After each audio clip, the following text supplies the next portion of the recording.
You've been taught to take control, but what if control is the trap? Everything you've tried, meditation, discipline, cold showers, dopamine detox, all of it built on a single idea, that if you strengthen your willpower enough, you white-knuckle hard enough, you'll finally master yourself. You think the problem is that you're not trying hard enough, that if you just had more discipline, more grit, more mental toughness, you'd finally break through. That somewhere out there is a method strict enough, a system rigid enough, a routine demanding enough to finally make you into the person you're supposed to be. But here's what no one tells you. The harder you grip, the faster it slips away. Viridius Theron spent 40 years watching students destroy themselves this way. He'd see them arrive, full of fire, ready to conquer their impulses, and he'd watch that same fire burn them out within months, because they were all making the same mistake. They thought Stoicism was about control. It isn't. It never was. The Japanese understood something the modern self-improvement industry has completely missed, something that changes everything once you see it. You think the battle is against yourself, that your weakness is the enemy, that your impulses need to be dominated, that the goal is to become so disciplined that temptation doesn't even register anymore. But that's not strength. That's exhaustion wearing a mask. By the end of this, you'll know exactly why every attempt at self-control has failed you, and what to do instead. There was a moment when Cale Torvin almost gave up entirely.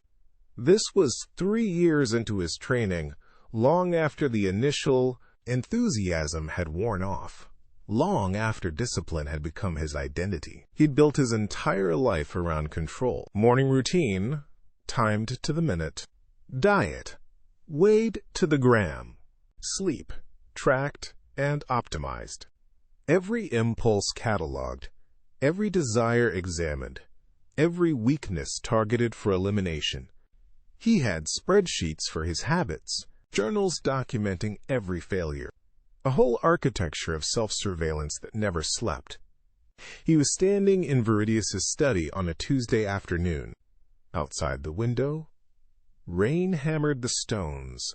Cale had just spent 17 minutes explaining, in precise detail, why he'd failed again. He'd broken his morning routine, slept past his alarm, skipped his meditation, and he was furious with himself.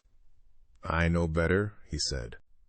His jaw was clenched so tight, the words barely escaped. "I know exactly what I need to do. I can't seem to make myself do it anymore." Viridius was silent for a long time. Those amber eyes weren't judging. They were searching. Finally, he asked a question that made no sense. "What are you fighting?" "My weakness," Cale said immediately. "My lack of discipline." "No." Viridius stood, walked to the window.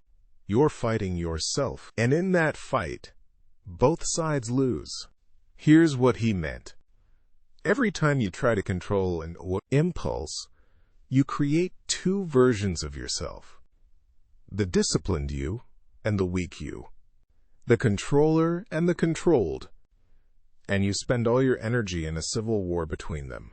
The controller gets stricter. The controlled gets more resistant. The controller adds more rules. The controlled finds more ways to sabotage. Back and forth, tighter and tighter, until something breaks.